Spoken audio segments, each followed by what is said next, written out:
apresentação do quarto painel sob o tema Roubo de cargas, organização criminosa, aspectos penais e aspectos processuais penais, convidamos à mesa o senhor desembargador federal William Douglas Residente dos Santos.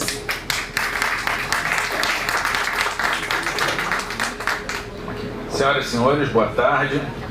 Inicio dizendo a minha alegria de participar, parabenizando o MB, o IMB, na pessoa do Dr. João Alberto.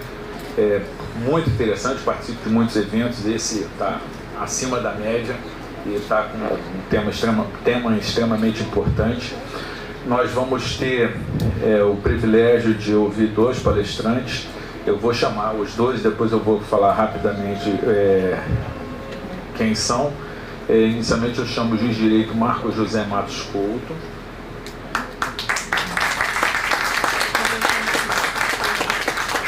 E também o secretário de Planejamento e Integração Operacional da Polícia Civil, Dr. Carlos Antônio Luiz de Oliveira.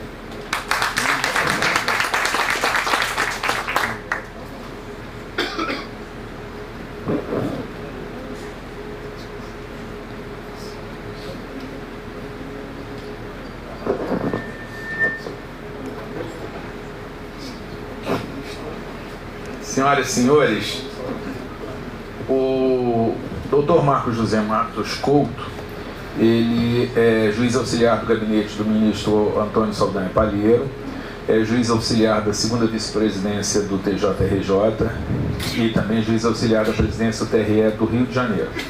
E é doutor em Direito. O Dr. Carlos Antônio Luiz de Oliveira é delegado de polícia e subsecretário de Planejamento e Integração Operacional da Secretaria de Estado da Polícia Civil do Rio de Janeiro, em exercício, e subsecretário de Operações por 2 vezes da Secretaria Especial da Ordem Pública no município do Rio de Janeiro. Eu fico especialmente feliz em ter tantos delegados, porque eu já fui delegado da Polícia Civil, já fui durante alguns concursos fui membro da banca examinadora de Direito Penal, então sinto em casa, né? Força e honra. E nós vamos começar com o Dr. Marcos José Matos Couto, a quem eu transmito a palavra. Muito boa tarde a todos. Quero agradecer inicialmente ao desembargador Jean Albert de Souza Saad pelo convite, pela oportunidade de participar desse evento. Agradecer também a presença do desembargador William Douglas, professor de todos nós, né, desembargador?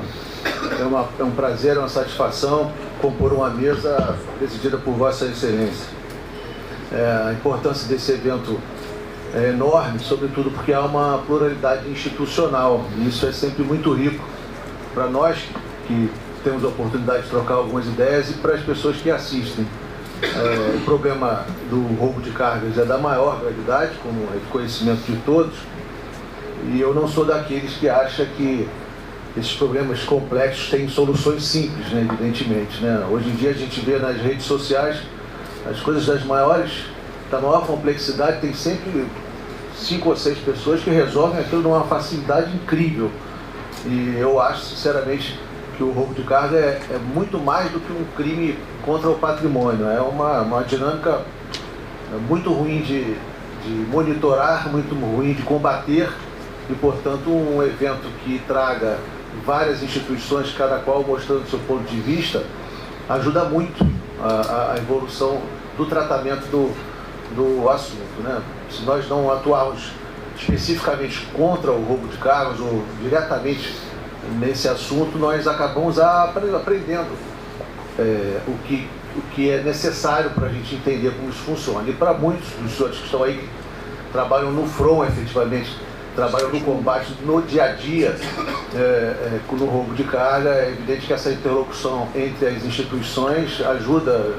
Até achei curioso que houve um palestrante que já fechou um contato com o doutor que estava ali, vamos marcar uma reunião e tal. E essa interlocução às vezes parece simples, mas não é, né? Às vezes mandar um ofício para o gabinete do desembargador, a gente não consegue interagir, e vice-versa, né, desembargador? E às vezes num encontro como esse, tocamos o celular, etc., e resolve as coisas com a maior facilidade. Então é importantíssimo isso, não só para nós compreendermos o tema propriamente, mas também para a gente conseguir atuar na prática. efetivamente. O ministro Luiz Roberto Barroso costuma dizer que falar de improviso é muito simples, é muito bom, desde que a gente traga tudo anotado e faça um roteiro, etc. E aí não tem para onde fugir, né?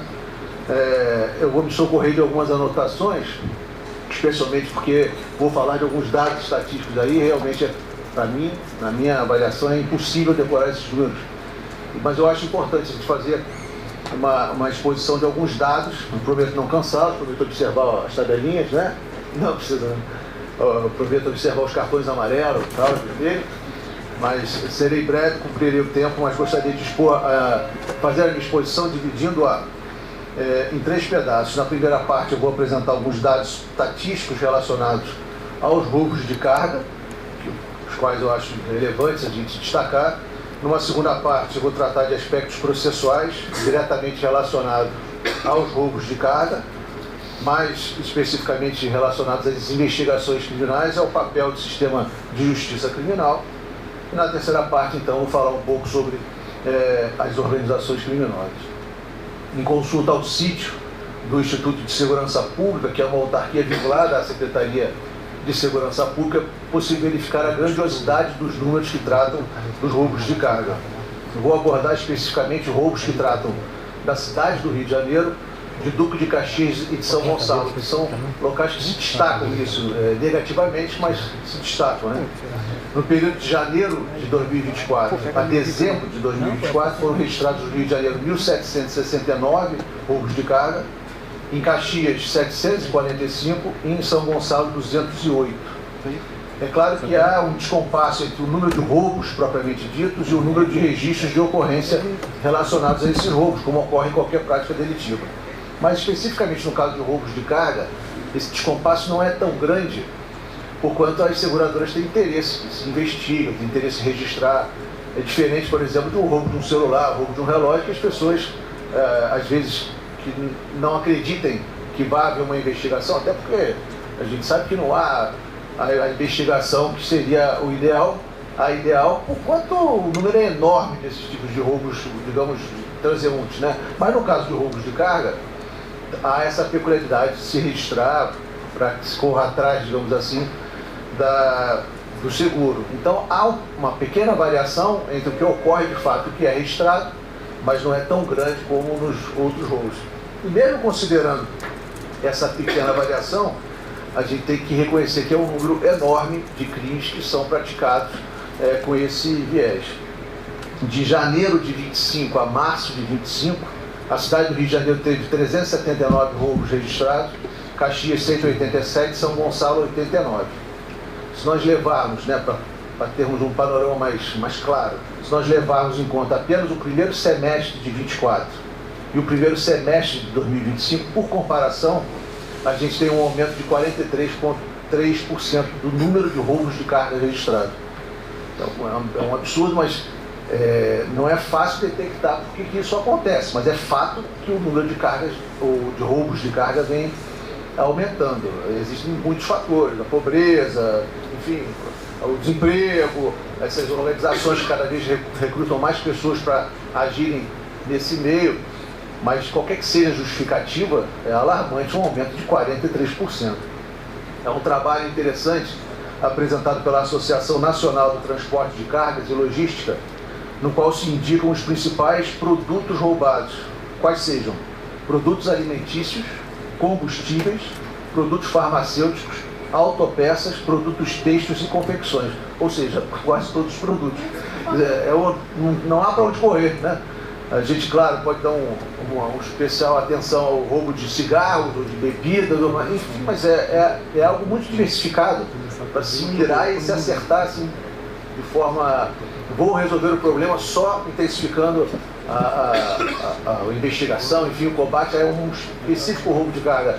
Isso é difícil porque a própria matéria que é roubada enseja dinâmicas diferentes. E ensejando dinâmicas diferentes, nós também temos que adotar táticas diferentes, digamos assim, para que haja esse combate. Sob o ponto de vista territorial, considerado o cenário nacional, em pesquisa realizada entre o primeiro semestre de 23 e o primeiro semestre de 24, é possível verificar que 47,2% dos roubos ocorreram em São Paulo, 18,7% no Rio de Janeiro e os demais percentuais em todos os outros estados. Não há estado blindado para isso. É claro que São Paulo, pela sua própria natureza, tem uma visibilidade maior, um tráfego, digamos assim, maior de mercadorias, então o índice lá é maior mesmo, né? Mas o Rio de Janeiro, esperamos que não consiga a medalha de ouro, digamos assim, mas está no pódio, desse pódio trágico que é o que trata do roubo de cargas. A mesma pesquisa revela que 31,1% dos roubos ocorreram de madrugada, 27,8% à noite, 22,4% de manhã e 18,7% à tarde. Ou seja, não há horário também. Há uma variação percentual, mas não, se a gente quiser de fato atacar o problema, não dá para ter relógio, né? Tem que ser 24 horas por dia, em todo tipo de mercadoria, em todas as regiões do país.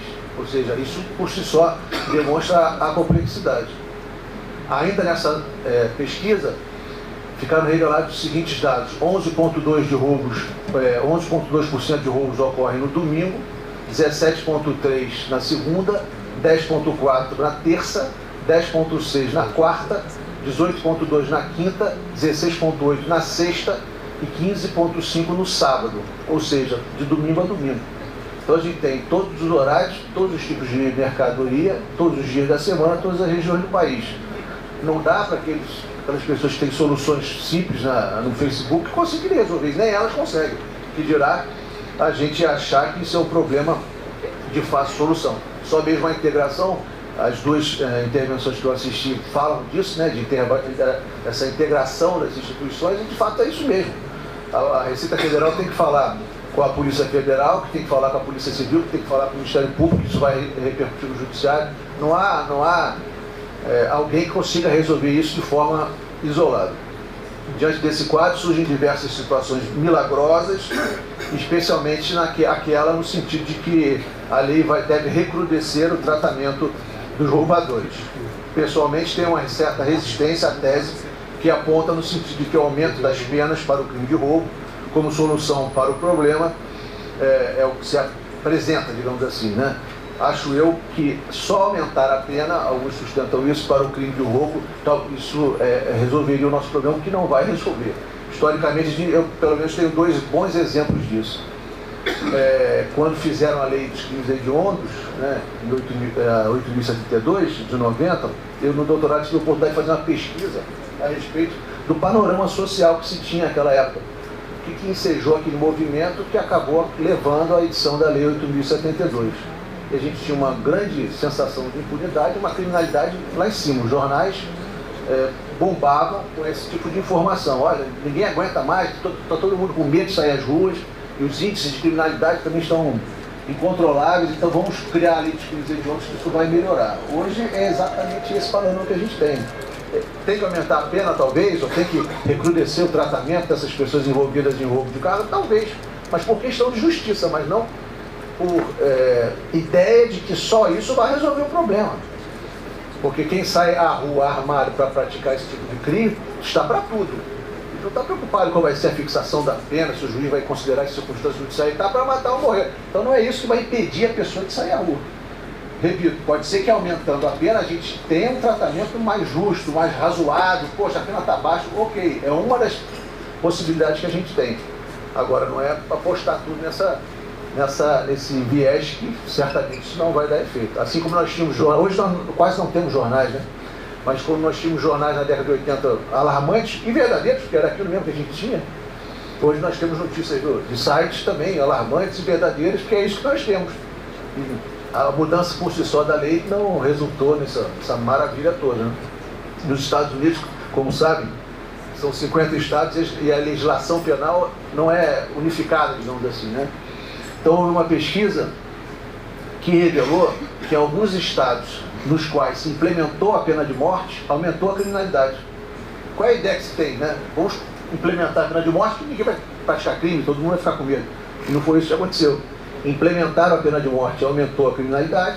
Em alguns estados tiraram a pena de morte e diminuiu a criminalidade. Quer dizer, é complexo, não é? Se fosse fácil, a deputada faria uma lei, a deputada, não sei se é federal ou estadual, daí não dá, né? Não dá para legislar sobre o direito penal. Mas algum deputado faria uma lei, colocando a pena de morte de furto de cabo telefônico a latrocínio, todo mundo. E nós resolvemos muitos problemas, não é tão simples assim, né? Digo eu, verificou-se nos Estados Unidos, então, que alguns estados, quando se implementava a pena de morte, aumentava a criminalidade, quando se diminuía, se excluía a pena de morte, se diminuía a criminalidade. Portanto, é, de fato, um problema para lá de complexo, né? Exige uma série de medidas, não apenas vamos aumentar aqui ou aumentar ali a pena. Na minha avaliação, só aumentar a pena de morte, só aumentar a pena de morte não dá para aumentar, né, professor? Só implementar a pena de morte não geraria esse reflexo todo. É preciso que haja uma interlocução entre as instituições, mas é fato que esses percentuais aos quais me referi, eu não tive a oportunidade de vir aqui de manhã, imagino que algumas estatísticas tenham sido expostas, só esses percentuais por si sós já são bastante alarmantes e, portanto, exigem de nós algum conserto, né, alguma organização, no sentido de que, de alguma forma, a gente consiga melhorar esse panorama. Vou passar agora à segunda parte da minha exposição, que trata das investigações e do papel do sistema de justiça. Já que eu afirmei que apenas o aumento da pena do crime de roubo de cargas não é suficiente para o seu combate, talvez seja o caso de eu fazer uma crítica à dinâmica processual que ocorre atualmente. Em verdade, o que pode inibir a prática do roubo de carga é uma série de políticas públicas que sejam capazes de tornar desinteressantes as práticas criminosas. O adolescente que mora na comunidade, eu sei que tem muitos policiais aqui que sabem isso melhor que eu, o adolescente que ganha uma grana para levantar uma pipa quando a polícia chega, é muito difícil convencer ele a ganhar menos para trabalhar como pipoqueiro. Nem sei se ainda existe pipoqueiro, quase não existe, mas para trabalhar num trabalho que seja informal. Há notícias de que há adolescentes que ganham R$4.000 por mês só para levantar. Ele já levantaria a pipa por diversão, mas só para levantar a pipa para avisar que os policiais estão chegando. Ou seja, como convencer esse jovem a outra atividade, a saída da criminalidade, né? Preciso ter o pé no chão, digo eu, para reconhecer que tais medidas sociais estão muito longe do alcance dos operadores do direito, de forma que passo a abordar a parte do problema que nos toca, ou seja, o que pode ser melhorado no mundo jurídico com a esperança de que os outros órgãos públicos cumpram o seu papel. A investigação policial, como é de conhecimento de todos que atuam na área criminal, tem graves problemas e deve merecer uma atenção especial, sobretudo porque hoje em dia trabalhamos basicamente com processos deflagrados por autos de prisão em flagrante. Isso é fato, qualquer vara criminal, se a gente levantar a estatística, 70% de processos deflagrados em razão do auto de prisão em flagrante. Não há crítica ao auto de prisão em flagrante, é importantíssimo, evidente, mas só o auto de prisão em flagrante não gera esse fato. É necessário que a gente tenha uma investigação mais aprofundada, uma investigação que de fato resolva o problema na origem, não naquele que aborda propriamente a carga. Eu sou juiz criminal há muitos anos, né? Há 25 anos. E sou titular da primeira vara criminal de Jacarepaguá há 15 anos. E é muito comum as vítimas irem depor dizendo, não, já fui roubado, vítimas, motoristas de caminhão, etc., irem depor dizendo que já foram roubadas 20 vezes, 30 vezes, 40 vezes. Ok, a gente tem 20 autos de prisão em flagrante, 30 ou 40. Mas se a gente só pegar quem é aquele que aborda o caminhão e não retroceder e não pegar a origem do problema, essa vítima vai depor 1000 vezes e a gente vai continuar tendo essa avalanche de roubos de carga. São muitos os fatores que contribuem para a falta de investigações eficientes. E aí a gente tem que reconhecer realmente que não é má vontade da polícia, mas a estrutura, de uma forma geral, dificulta realmente o trabalho da polícia. Falta de estrutura administrativa nas polícias, pouco investimento em tecnologia, déficit de pessoal e uma certa cultura policial que não aprofunda as investigações para apresentar resultados rápidos. E dá para entender. Se você tem como deflagrar um processo criminal com base num flagrante que vai esquentar na delegacia 10 dias, se apresenta um trabalho, digamos assim, uma investigação, às vezes demora meses, anos, talvez tivesse maior eficácia prática, mas realmente, estatisticamente, o delegado fica numa sinuca. Parece que não está trabalhando, quando na verdade está fazendo o melhor dos trabalhos, que é combater a origem, não apenas aquele que aborda o caminhão, digamos, na Dutra, né? talvez uma cautela investigatória maior, o uso de tecnologia, com interceptações telefônicas, por exemplo, poderia resultar na punição não apenas de quem é surpreendido com as cargas roubadas, mas também das pessoas que se articulam de uma forma mais ampla para a prática dos roubos. É claro que as pessoas surpreendidas, digo eu, com as cargas roubadas devem ser punidas, mas é preciso esclarecer e comprovar o envolvimento das demais pessoas que organizam os roubos e viabilizam a sua prática. Há verdadeiras, como muitos sabem, são policiais, há verdadeiras organizações criminosas que idealizam, fornecem os meios para tanto, viabilizam os roubos e depois conferem o destino às mercadorias roubadas. Há uma dinâmica perversa, digamos assim, né? A investigação policial não deve focar apenas no roubador da ocasião, mas sim todos os integrantes da organização criminosa. Agora vou fazer a minha culpa para criticar a minha parte do balcão, o judiciário, né? Não é segredo para ninguém que a jurisprudência dos tribunais superiores tem demonstrado enorme preocupação com temas sensíveis, o que impõe ao juiz maior cuidado com seus processos. Passo a abordar 2 pontos que tocam especificamente ao judiciário: o reconhecimento judicial e a fixação das penas. Não é de hoje que os tribunais superiores têm sido rigorosos com o exame da regularidade do reconhecimento judicial realizado nas pessoas acusadas de práticas delitivas. Não bastasse o Código do Processo Penal disciplinar o tema com cuidado, foi necessário que os tribunais superiores reforçassem a necessidade da estrita observância do procedimento legal. Como o nosso professor mencionou, tive a oportunidade de trabalhar como juiz auxiliar no Superior Tribunal de Justiça, mais especificamente na 6ª turma. E o ministro Rogério Schietti, que é um defensor ferrenho do que é o correto, que é a legalidade, nos casos de reconhecimento. E é impressionante a quantidade de processos que são viciados, digamos assim, que são anulados por conta desses reconhecimentos que às vezes não, com a melhor das intenções que o juiz possa ter, ele tem que colocar em prática essa melhor intenção. Então, às vezes um reconhecimento feito da melhor forma possível, na ótica do juiz, não fez direitinho e tal, não é reconhecido no STJ, não é reconhecido nos tribunais superiores. Então é necessário uma cautela a mais. Eu sei que os juízes trabalham muito, eu mesmo acho que trabalho muito, mas é necessário uma cautela a mais também nesse tipo de produção de provas, especificamente no caso do reconhecimento. Um outro ponto para a menina não me expulsar, já estou encaminhando para o final, é com relação à fixação da pena. A gente sabe que há todo um critério para a fixação da pena, mas o que a gente observa, pelo menos no STJ tem observado isso, que acaba pegando processo do país todo, é um certo descuido, digamos assim, na fixação da pena. A gente sabe que o artigo 59 do Código Penal prevê circunstâncias judiciais que poderiam ser melhor abordadas, poderiam ser mais amarradas, etc. E aí não culpo o juiz exatamente por conta desse volume grande de processos que nós temos, desse trabalho grande que nós temos. Mas talvez seja o caso de a gente ter mais cuidado nesses 2 pontos. Primeiro, no ponto do reconhecimento. Segundo, no ponto da fixação da pena, para evitar que os processos que a polícia consegue ensejar uma investigação bacana, que, portanto, gere oferecimento de denúncia em juízo, amanhã não venha a ser anulado por um tribunal superior por 10 minutos a mais de cuidado que a gente possa ter. Por fim, passa a 3ª fase da exposição, júri. As organizações criminosas, como é de conhecimento geral, surgiram na década de 70, mas é verdade que a sua transformação foi tão grande que as suas características de hoje já não coincidem com as características daquela época, né? Que era ruim, piorou. Um primeiro ponto a ser destacado refere-se ao amplíssimo acesso que as organizações criminosas têm às armas de fogo de grosso calibre. O expositor falou de armas um pouco mais cedo, sendo mesmo impressionante o que se verifica nos dias de hoje. Ninguém precisa ser um profundo conhecedor de armas para reconhecer que é absurda a situação com a qual nos deparamos com alguma frequência, seja através do judiciário, seja através de vivência própria, né? A questão dos fuzis.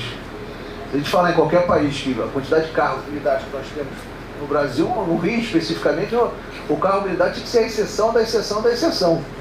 Alguns de nós aqui têm carro blindado. Eu apostaria nesse sentido.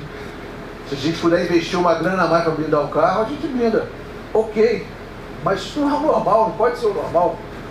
A gente tem que andar de carro blindado. E agora os fuzis, o carro blindado, no termo de arma, como falaram mais agora há pouco, mas os fuzis para carro blindado também não dão essa proteção toda com tantos fuzis assim nas ruas, né? Ou seja, as organizações criminosas ganharam um poder bélico que já era grande no passado e que agora ficou realmente controlado, né? As pessoas começaram a blindar os seus carros como se fosse algo normal, viver em uma sociedade usando um carro blindado para lá e para cá, mas agora sequer é possível ter uma completa sensação de segurança dentro do carro blindado. Ou seja, a gente não tinha que ter carro blindado. Agora temos, e mesmo assim nós nos sentimos inseguros. Quer dizer, de outro lado, a participação das crianças e adolescentes recrutados pelo mundo do crime também é impressionante, e isso pode ser constatado em qualquer vara criminal. Qualquer estatística de vara criminal revela isso, a quantidade de adolescentes envolvidos com o tráfico de drogas.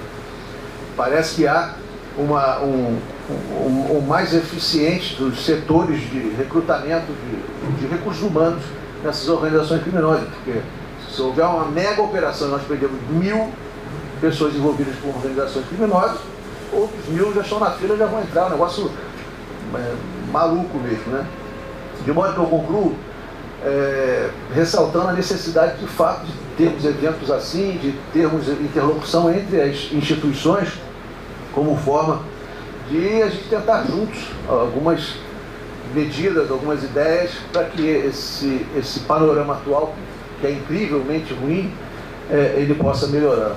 Havia um professor meu que tinha vergonha de falar, assim como eu em público, então ele dizia que para ser um bom orador, você tem que falar bem e pouco. E se você falar pouco, você nem precisa falar bem. Muito obrigado a todos.